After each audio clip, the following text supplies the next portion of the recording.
Hey, it's Dr. Martha Lucas, the creator of My Zen Skincare. And today I wanted to show you how to use our stem cell lip therapy. You just use a tiny, tiny bit of it, which is why I wanted to give you this demonstration.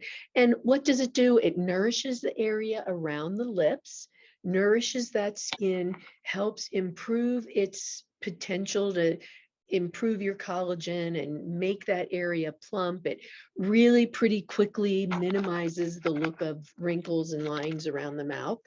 But the thing is, you use one drop, just one.